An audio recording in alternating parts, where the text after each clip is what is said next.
Bismillahirrahmanirrahim. Assalamu alaikum dear students.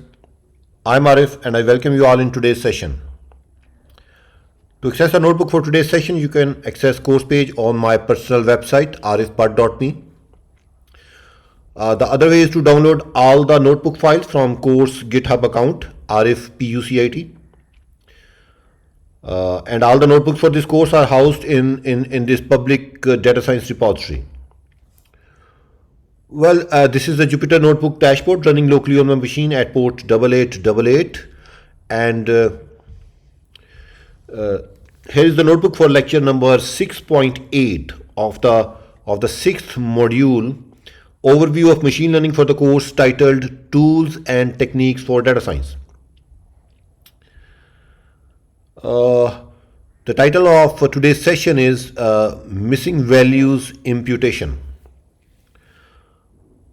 Well, in the previous session, we practically understood different techniques to identify and handle outliers from our data set.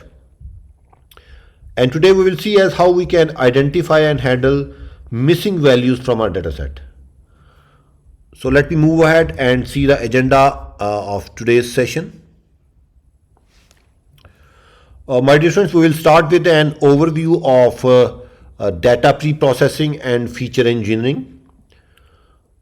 Before we discuss different techniques of missing value imputation, we will have a discussion on the types of the missing data: missing completely at random, missing at random, and missing not at random.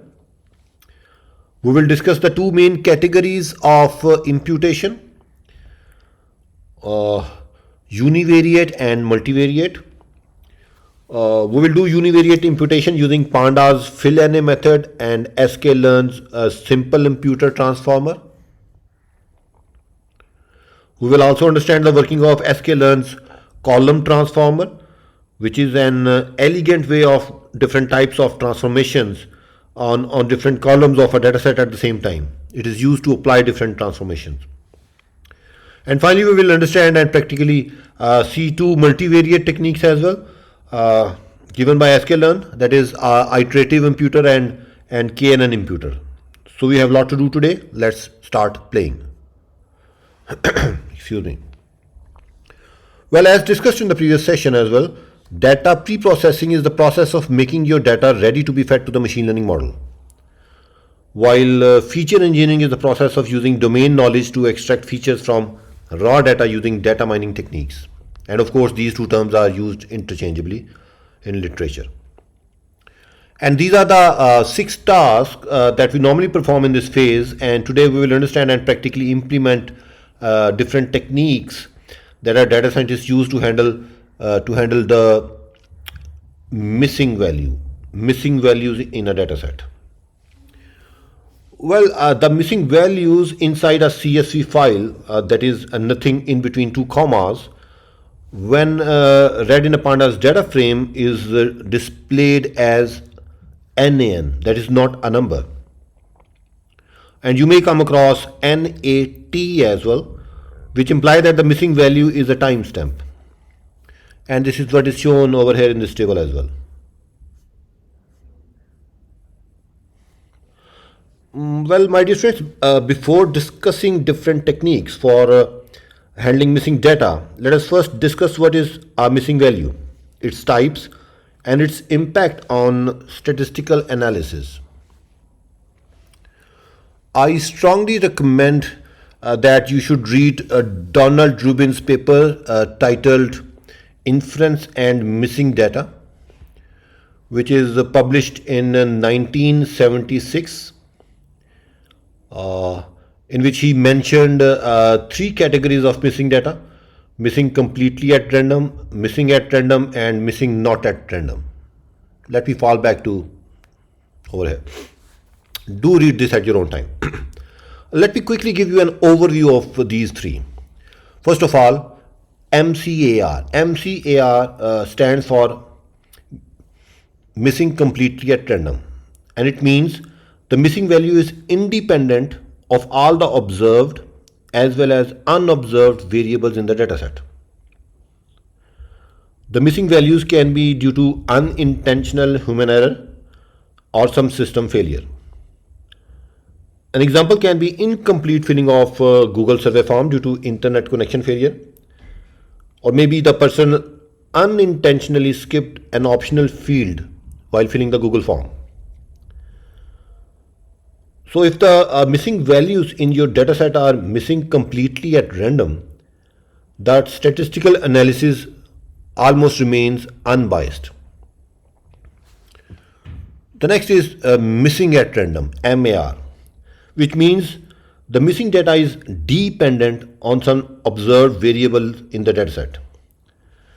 And to explain this, let me first quote a famous saying, and that says, "Never ask a woman her age." Suppose in a dataset there are many columns and two out of them are gender and age, and you observe that under the age column most missing values are for people who have answered their gender as female. So the missing values under the age column are dependent on another observed variable, gender, in the dataset. So this is a classical example of missing at random.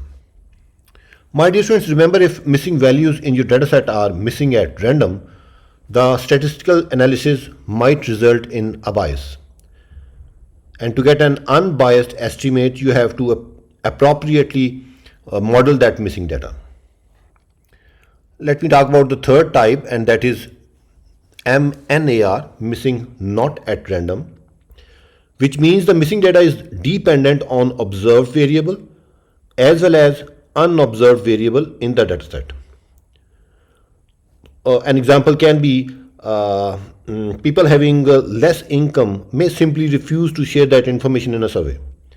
And once again, if your data is MNAR, the statistical analysis might result in a bias. I think that's enough. Please do read this paper. Let me move ahead. Well, as already said, if the missing values are not handled properly, you may end up building a biased machine learning model, which will lead to incorrect results. Moreover, most Scikit-Learn machine learning models, less k nearest neighbor and naive bias, will not work on datasets having missing or null values. So somehow we need to treat the null values before we feed our data to the machine learning model. Well, my dear students, in order to apply a specific technique to handle the missing data, we first need to analyze each column with missing values very carefully. We need to understand the reasons behind the missing values, as it is crucial to find out the strategy for handling the missing values in that particular column. Well, at an abstract level, there are two primary ways to handle missing data.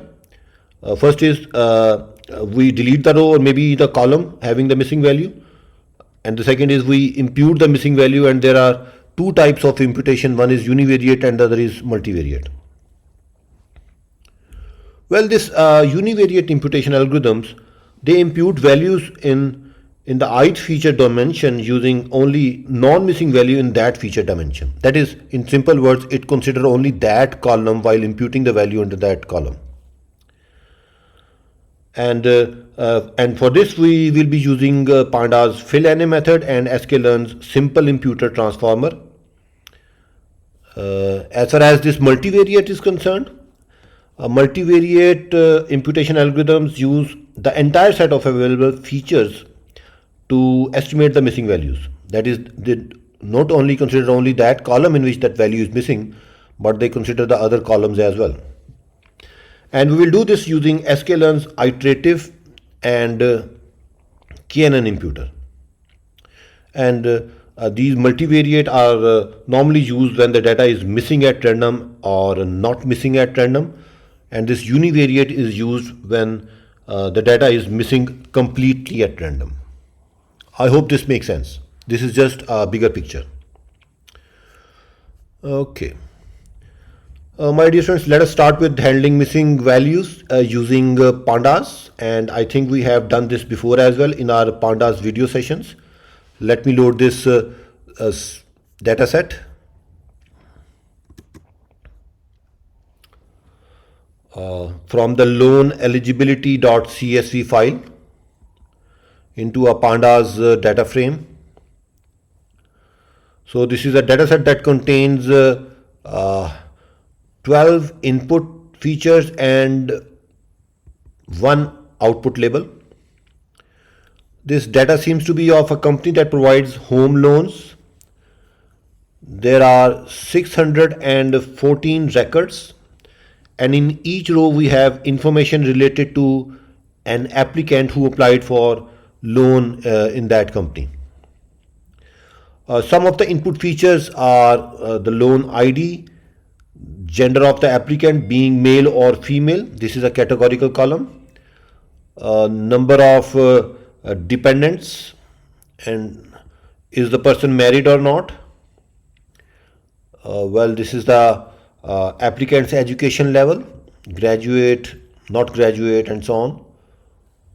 Whether the applicant is self-employed or not, applicant income and co-applicant income, if any, in rupees, loan amount in thousands of rupees, and then we have loan amount term, credit history, and property area. And finally, we have the output column loan status containing Y if the loan of that applicant has been approved or N otherwise. My dear students, this is a classification task, and in some future sessions of ours, we will inshallah train some machine learning model for this classification using this dataset. But for the time being, we just need to identify and handle missing values from this dataset, so that we can later feed it to some classification model. Okay. So, this info method of the data frame that tells us the column names along with the count of known null values in each column.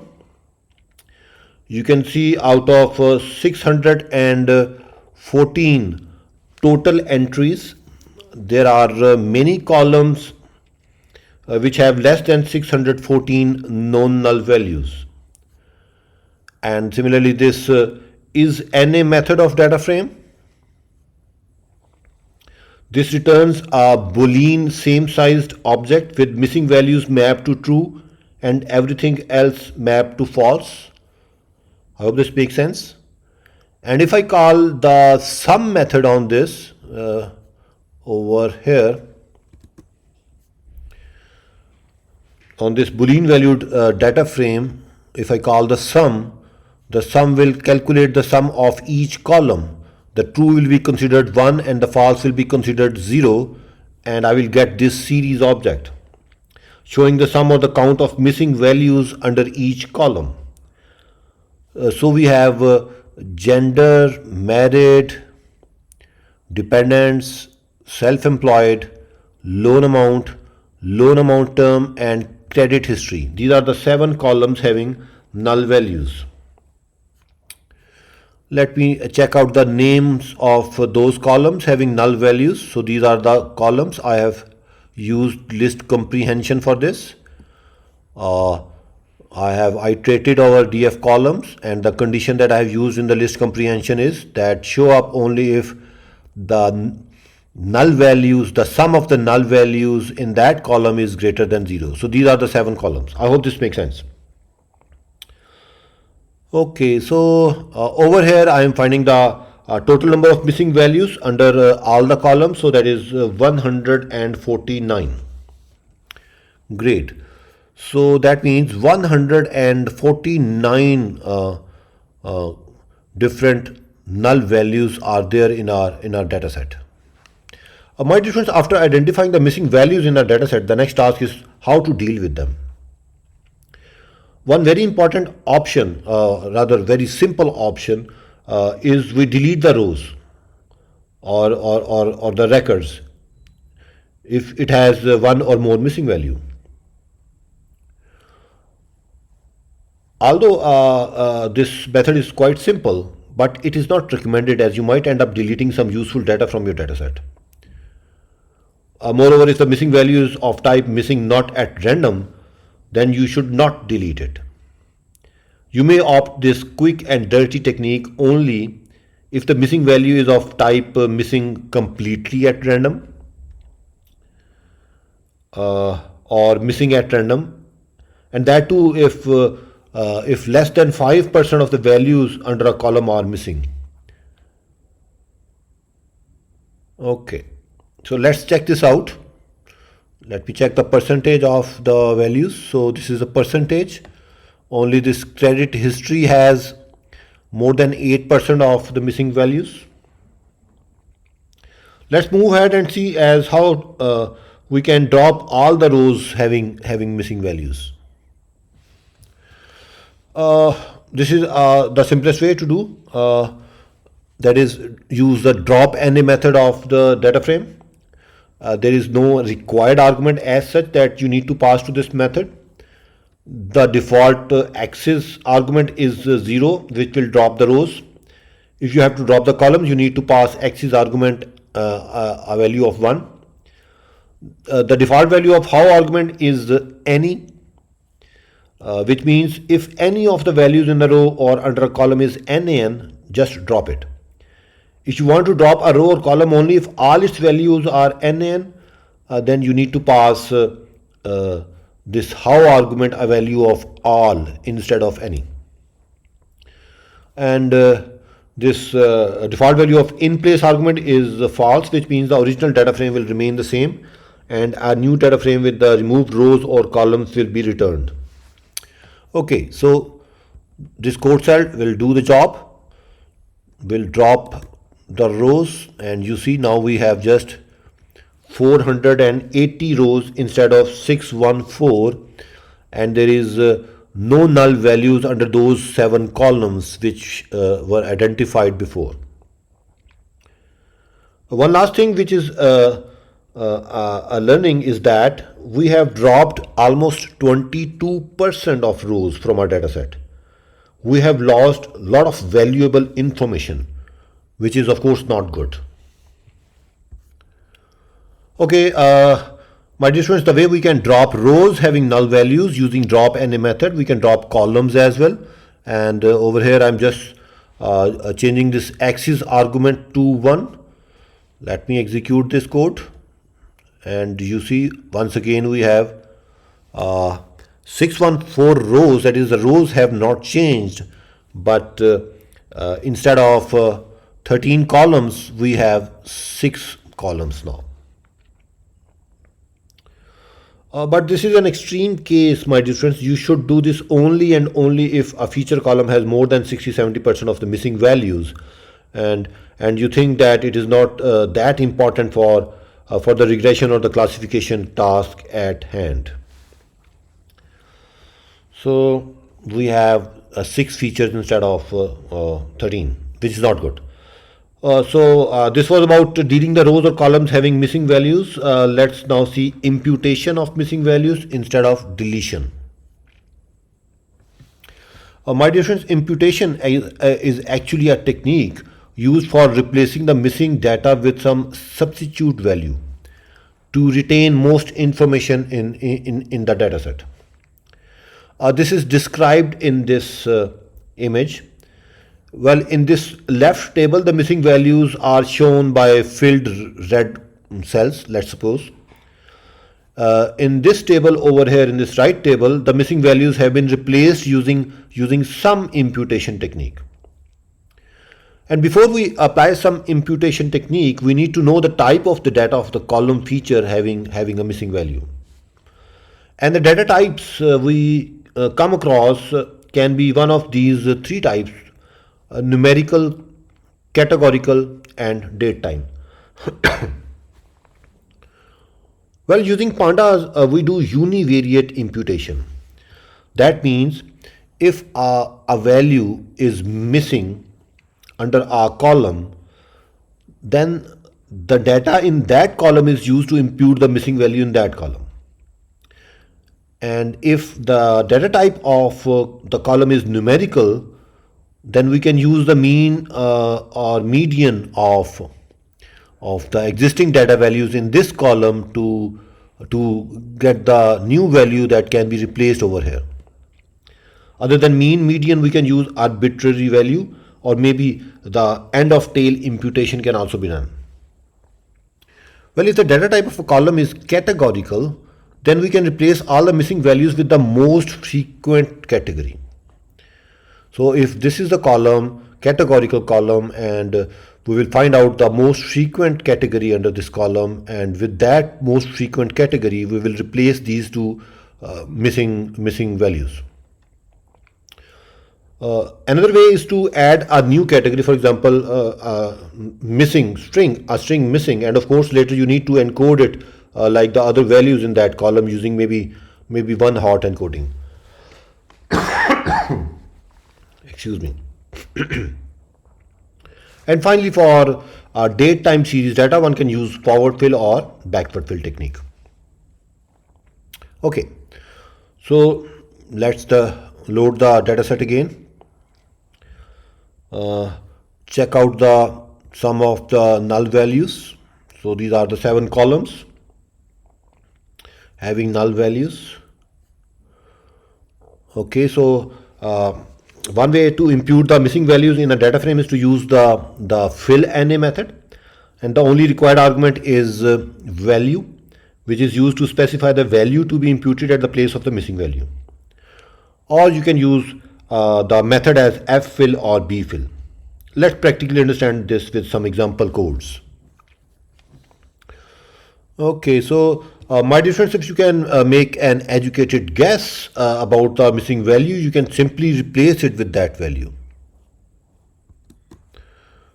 So I have simply replaced all the missing values inside the entire data set with this string, suppose.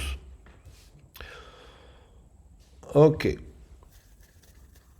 And you can see now we don't have any missing value under any of the column in the entire data frame. But normally we impute different values under different columns as per their data types.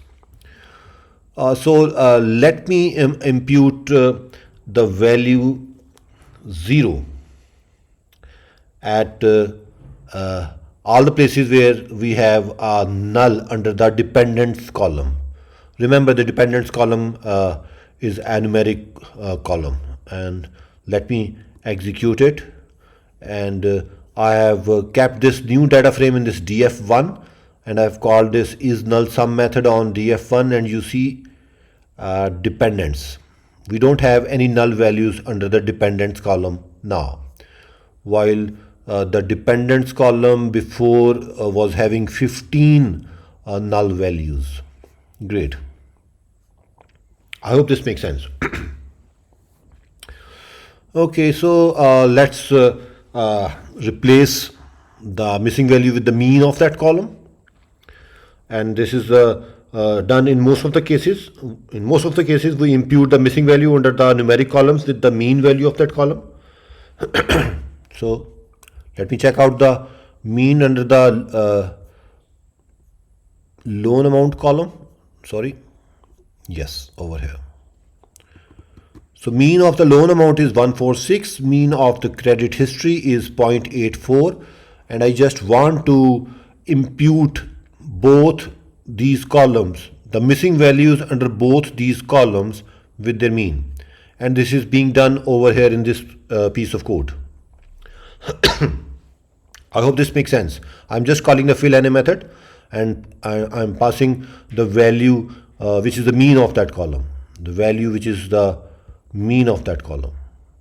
Okay. And you see now the loan amount, where is loan amount? This one, and the credit history, this one. They don't have any NaN values. Great. Well, my dear friends, mode is the most frequently occurring value and is mostly used in case of categorical features. And let us impute the gender, merit, and self-employed columns with their respective mode of theirs. And once again, before doing that, I'm just using a count plot this time to visually show you the most occurring value. Under gender we have more males. Under the merit column we have more responses as yes. under the self-employed column, we have less responses as yes.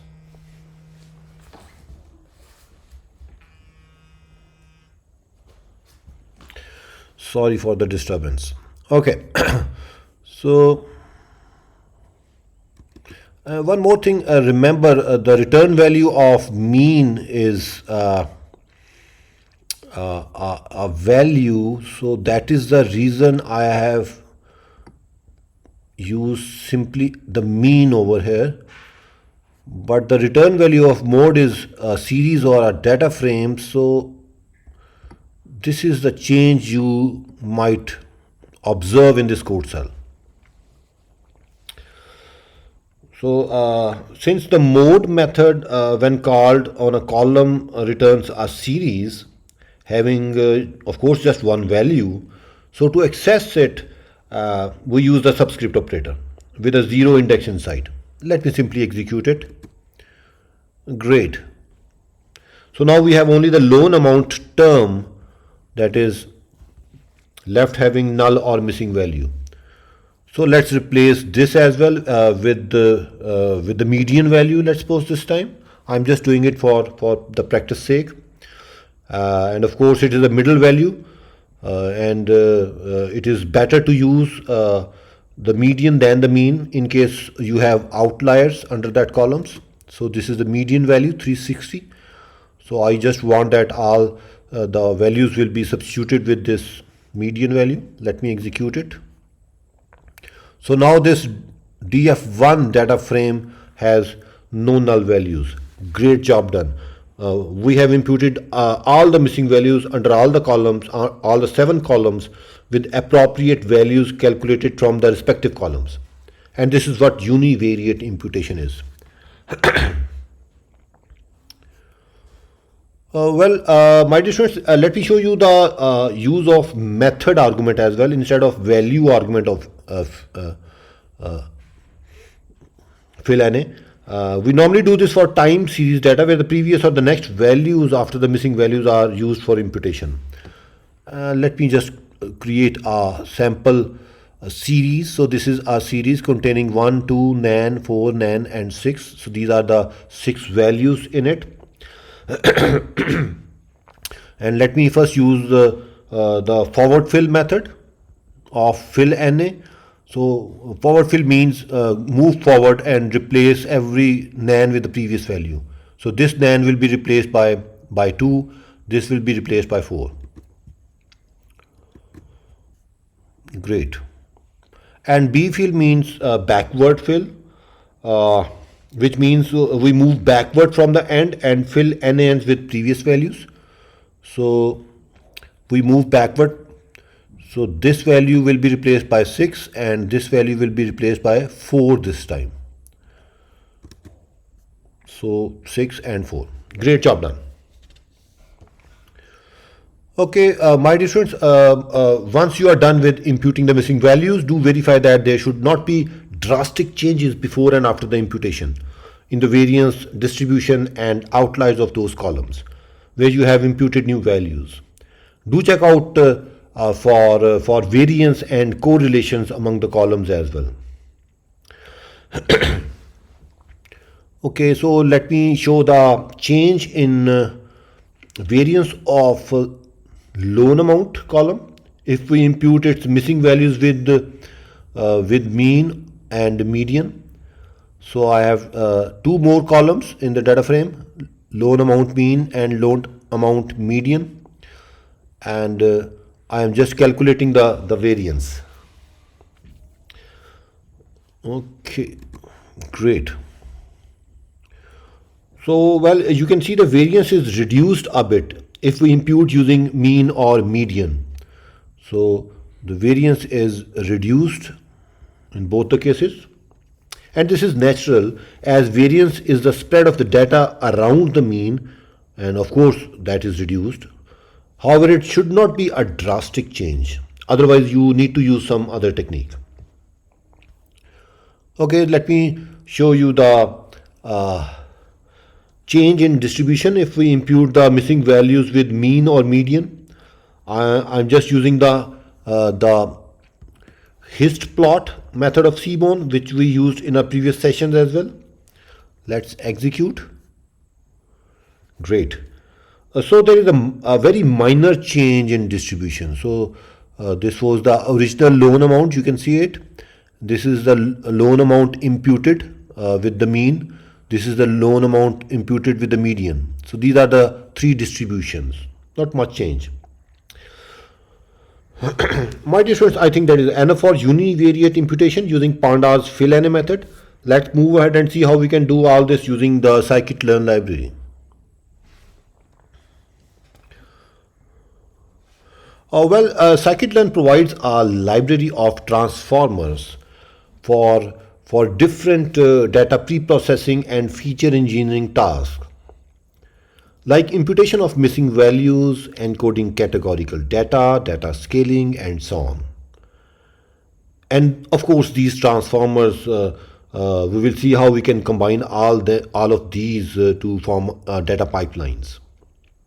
And inshallah, we will cover data pipeline in some future video.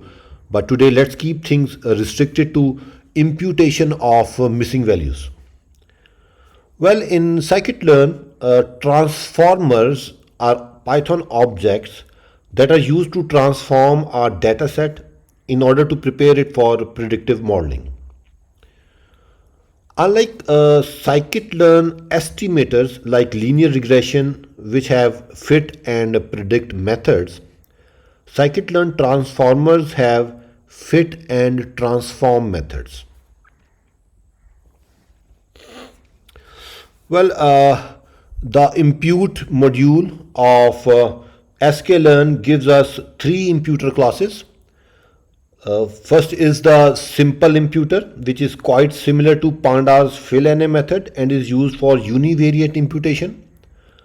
The other two are IterativeImputer and KNNImputer, which perform multivariate imputation, as they use all the available features of dataset to estimate the missing value.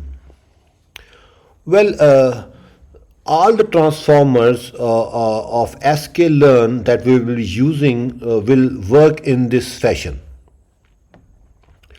First, of course, we import the appropriate transformer class. Right now, we are just interested in SimpleImputer, which is in the impute module of sklearn. Next, we create an instance of SimpleImputer. The default value of its first argument, missing underscore values, is np.nan. You can specify an int, float, or string value that you want to replace. The default value of its second argument, strategy, is mean. You can specify median, most frequent, or constant as well.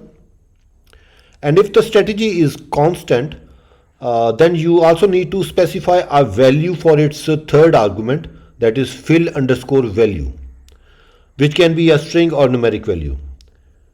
If you give the strategy as constant and do not mention the fill value, then fill value will be 0 when imputing numerical data, and the string missing underscore value for object data type.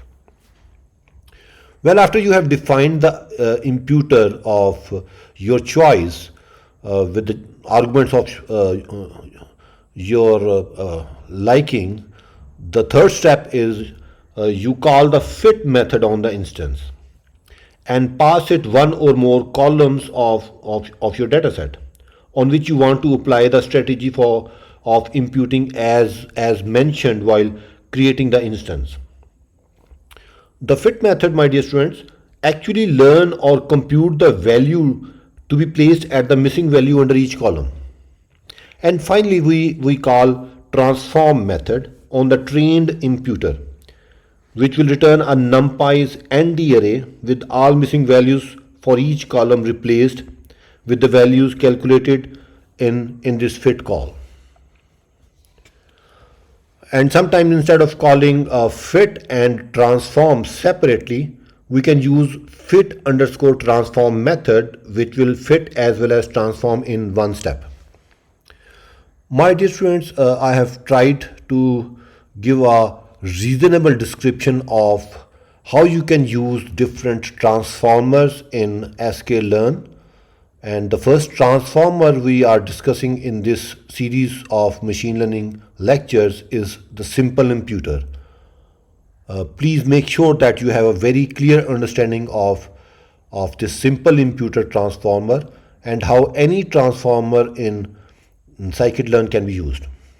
I think enough of theoretical discussion on SimpleImputer. Let's do this practically.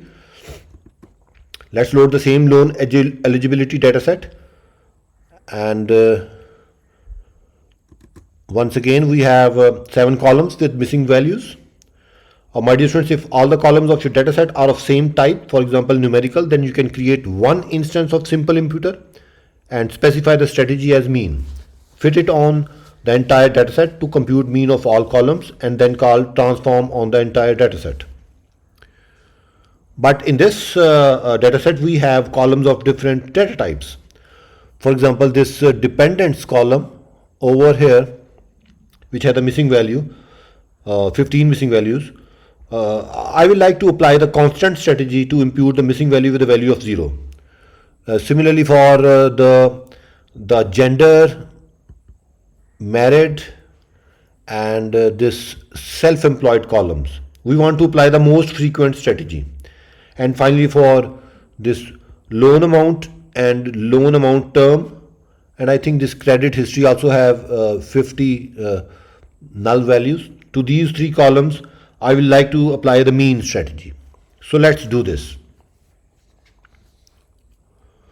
First, let us impute a constant value 0 for missing values under the dependent column.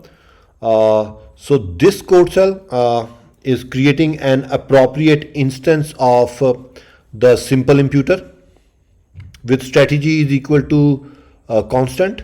The fill value is 0, and I want to fill up the nan values. So I have created an instance. Now I need to call the fit method. Note the use of ilock method. If you don't know it, remember the ilock method is a strange method that is having these straight brackets, and in between these straight brackets we pass 2 arguments separated by a comma, of course. Okay, the colon at the first argument means that select all the rows. The slice operator at the second argument mentions the columns by position. Here 3:4 means 3 is the position of the dependents column. This is inclusive and this is not inclusive. I hope we have studied this in Pandas series as well. Anyway, so we have fitted it. Next we just need to transform, and after transformation I am saving it the column at column position 3, and then I'm calling the verify, and you see we no more have any null values under the dependent column. Great job done. Let me repeat this for imputing the gender, married, and self-employed categories as well. So using the most frequent category. So remember this 1, 2, and 5. These are the column values. Let me execute it. Note we don't have any missing values under those 3 columns now, and we are left with 3 numeric columns having missing values now, and these are loan amount term, and credit history. Let's do this over here with the mean value. Let me create and fit transform and check it out. Great. Our dataset has no more missing values now. Well, my dear students, the limitation of SimpleImputer is for each missing value type we have to define a separate imputer and then fit and then transform one by one. And the solution is ColumnTransformer. Let me touch upon that as well. Okay, so let me show you the working of ColumnTransformer, which actually allows transformation in different columns with different imputations or transformations and applies them to your dataset at the same time in one go. Okay, how to use it? In step 1, you need to import the column transformer class from the compose module of sklearn. In step 2, you need to create the transformer instances that we want the column transformer to apply on the dataset. For the time being, we just want to apply 3 different imputations on different columns of our dataset as done above. So we have used SimpleImputer. This first SimpleImputer is using the constant strategy to fill in the dependent column, I think. The second SimpleImputer is using the most frequent strategy. This third imputer is using the mean strategy. So these are the 3 imputers and these are their names. Well, after you have done that, you need to create an instance of the transformer. This is in step 3. By passing it a list of 3 valued tuples. So you note that the column transformer, the first argument of the column transformer is a list in between these 2 straight brackets, and this is a list of tuples, and each tuple is having 3 values. Well, the first value of the tuple is the name of the transformation. So this is the name of the transformation that you just want to give. This needs to be unique. That can be of your choice. The second value over here is the transformation object, which we have created over here. You can simply write this code over here as well as second parameter of the tuple. And the third value, of course, over here, this is 3 in straight bracket, is the list of columns indices to which we want to apply that transformation. And my dear friends, remember, it should be a list, even if you have to apply it to a single column. Oh, well, this is the first argument to the column transformer. Once again, a list of tuples and each tuple having 3 values. The second optional argument is remainder, and I have provided it the value pass through, which specifies what needs to be done with the remaining columns of the data frame, other than those on which you have requested to apply these transformations.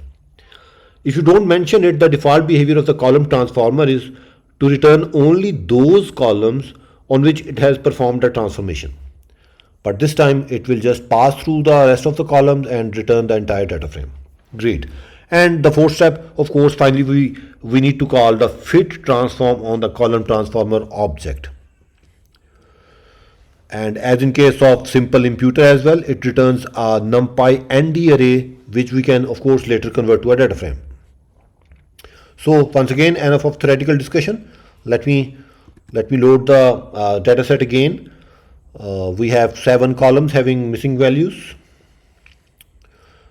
Okay, so this code cell will do all the magic that we have just discussed.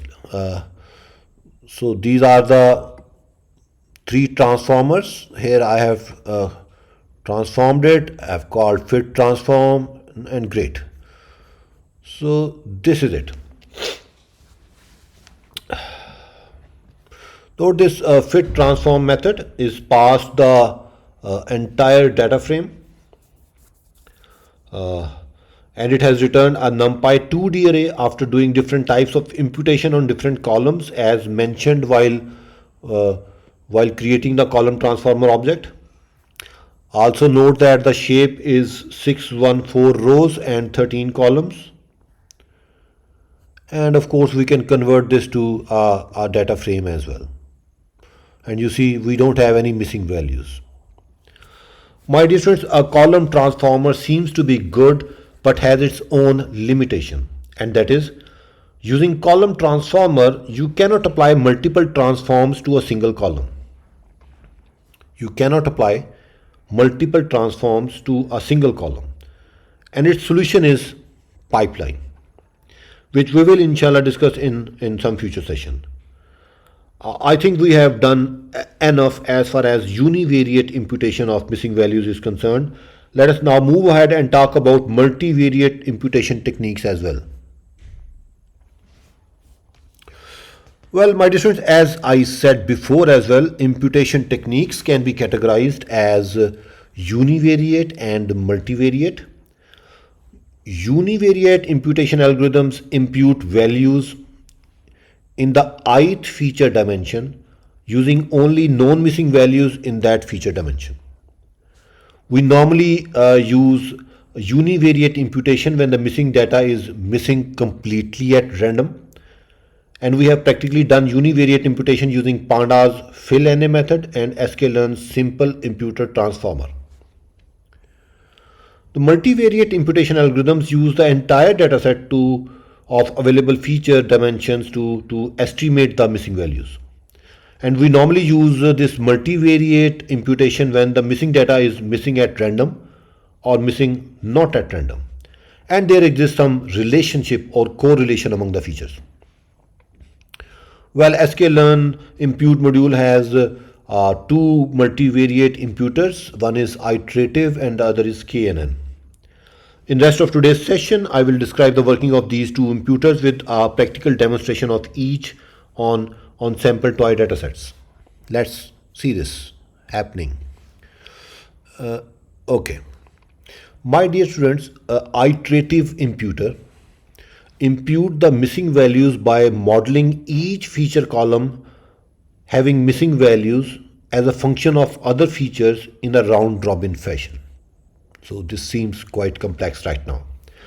Let me describe the working of the algorithm using this sample dataset having 5 feature columns: feature 1, feature 2, feature 3, feature 4, feature 5. And just 3 observations to keep it simple. In this left table, we have considered feature 1 having a missing value as the output column. We impute the missing values in all the remaining columns, we have 2 over here, using some univariate strategy, suppose mean. Now row 1 and row 3 are now considered as training set to train an estimator of your choice. Row 2 is considered as test set. So we train a regressor on this row and this row. This is the output, these are the input features. And after it is trained, we estimate this missing value. Okay, in this middle table, we have considered feature 2 having a missing value in row 3 as an output column. We impute the missing values in all the remaining feature columns, that is this one and this one, with, let's suppose, using mean of that column. And this time row 1, this one, and row 2, this one, are considered as training set, while this row 3 is considered as test set. Once again, we train the regressor model on these 2 rows, first 2 rows, and then use it to predict the missing value in the 3rd row under feature 2, this circled NaN. The same process is followed to predict the missing value in feature 3, which is this one, shown in the right table. My dear students, since there are only 3 features having missing values, so we have made each of them as output column to estimate the missing values under them. Now this completes the first iteration. In the second iteration, while considering feature 1 as output, we will consider the missing value under feature 1 as NaN. We will keep the NaN values under feature 2 and feature 3 as computed by the regressor in the previous iteration. So this is the only iteration, only difference whenever we move from the one iteration to the other. And this process goes on for n iterations. And finally the result of nth iteration are used for imputation. So this is how the things work. Soon we will see this in practice. And before we move on to there, let me show some important parameters of IterativeImputer, which are shown in magenta color over here. Most of them will be self-explanatory after our discussion on working of this algorithm. That is the estimator to be used, the missing values, the initial strategy. Well, this n underscore nearest features, this specifies the number of other features to use to estimate the missing value of each feature column. Default is none. That means all features will be used, and that is what we have done over here. While we consider this column as output, we have used all the other features to predict the missing value under this column. And this imputation underscore order, this specifies the order in which feature column is considered as output column. Default is ascending, which means start with the feature with least missing values. In this example, I have used Roman. We have other values as well. I have used Roman, which means start from the leftmost feature having a missing value and then keep moving right. So I have started from here and then I moved on to here and then I moved on to here. So I have used the imputation order as Roman. So there are other imputation orders as well. I strongly suggest that you should go to the documentation page of this IterativeImputer for details. Enough of discussion. Let's practically do this using a very small data set. I have created this data frame using a dictionary. So we have 4 feature columns and each has a NaN value somewhere. Let me first create a regressor for this. So as we have done the linear regression, so I have created an instance of linear regression. And next, I just need to create the IterativeImputer. So this is the code cell which will create an instance of this IterativeImputer. Do note that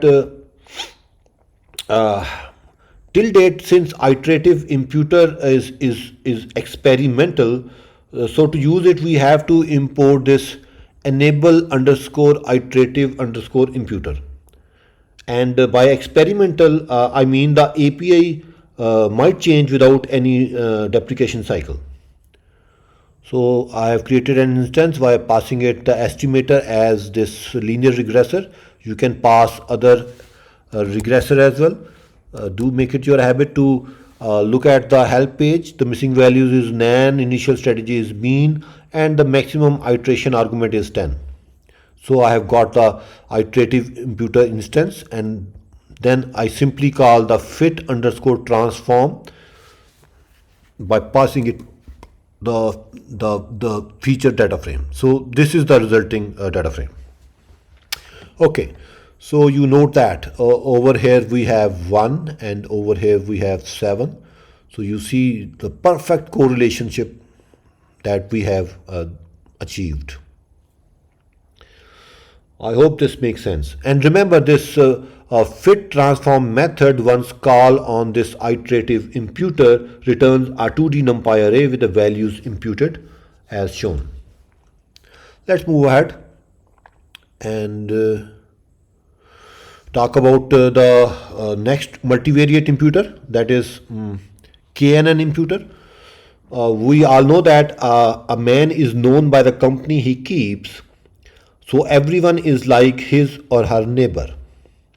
And the same applies to the k nearest neighbors imputer, which impute the missing values by using the mean value from k nearest neighbors found in the training set. And to find the nearest neighbors, one way is to calculate the Euclidean distance. And the Euclidean distance between two n-dimensional vectors P and Q is given by this formula given in blue. And the limitation of this formula to be used in our scenario is that it can only be used if no dimension of P and Q has missing value. But if you consider this data set over here, so this is a vector having a missing value, this is another vector having a missing value, this is another vector, this doesn't have a missing value. So if we want to find the distance, Euclidean distance between row number 0 and row number 1, so we cannot do that using this standard Euclidean formula. I hope this makes sense. Okay. So for this we have the NaN distance formula. And this formula is shown in magenta color. Well, it computes the differences of existing values in the two vectors and multiply the resulting value with weight. And that weight is equal to the total number of coordinates divided by the number of present coordinates. Okay, so this seems confusing again. Well, anyway, once we will do this example, this calculation, it will be clear. Anyway, the KNNImputer, this KNNImputer use this NaN distance formula to find the nearest neighbors of a row. And suppose we want to calculate the value to be imputed under feature x1 in row 1, that is this NaN which is circled, using the KNN algorithm. And for this we need to compute NaN distances of this row 1 with all the rows in this dataset. Row 1 with row 0, row 1 with row 2, row 1 with row 3 and row 1 with row 4. I have already calculated these 4 distances. Let me describe the first one, which is the NaN distance between row 0 and row 1. Only the x3 and x4 columns have their values in both row 0 and row 1. So the distance is 58 minus 57 square plus 2 minus 11 square. And we need to multiply this with the weight. And since column x1 is not being considered, so total number of coordinates are 3. x2, x3, x4, these are 3. And out of these 3, 2 values are not null, 1, 2, 3, 4 in both these rows. So we have divided 3 by 2. I hope this is not very clear. Let me describe it again. The weight is actually the total number of coordinates divided by the number of present coordinates. The total number of coordinates being considered right now are 3 because this is the destination. Out of 3, only two values are non-null in both the rows. So this is this 2. If we calculate this weight for row 2 and row 1, you see over here we have the total coordinates 3 and we have all the coordinates having non-null values, so 3 over 3. To calculate the weight between row 1 and row 3, so this is the target, 1, 2, 3, 3, total 3. So this is NaN, this is NaN. So we have just 1. So this is 1. I hope this makes sense. So we calculate the distances of row 1 from row 0, 2, 3 and 4. So these are the distances. Now comes the role of K, the value K in KNN. The value of K tells the algorithm as to how many nearest neighbors we want to consider. So here the maximum value of K can be of course 4, 1, 2, 3, 4, that we want to consider all the neighbors. But here I have taken K as 2. So that means consider the 2 nearest neighbors. So the 2 nearest neighbors are of course this R1, R0 and R2 having the least distance. So I have added these 2 values of row 0 and row 2. Row 0 we have 23 and row 2 we have 13. So we add up 23 and 13, which comes out to be 18, and we place that value over here. I hope this makes sense to you all. Fine. And my dear students, this is what the KNNImputer method having the default arguments, the missing values, n neighbors. We have kept n neighbors as 2. We have 5 over here. The weights and the metric. Okay, this weights argument is uniform, which means give equal or uniform weightage to the values of nearest neighbors while calculating the mean. So that means if this is uniform, so these 2 values 23 and 13, they are given equal weight. So this can be different. Please go through the documentation for detail. And as far as this metric is concerned, this specifies the distance metric to be used, and of course the default is NaN Euclid. Great. Okay, so let's practically do this now. So this is the sample data set. I have created a data frame from our dictionary. So we have x1, x2, x3, x4, 4 features. So this is the same image that I discussed over here. So we have calculated the imputed value of this location as 18. Let's check out what this will do. Create the instance of KNNImputer, fit transform, and you see we have 18 over here. And of course, the other values will of course also match if you work this out using a paper and pencil. Great job done. Okay, so that is all for today's session, my dear students. Hope this was informative for you all. If you have liked it, please subscribe my YouTube channel and share it with your friends. I wish you all the best. Happy learning and Allah Hafiz.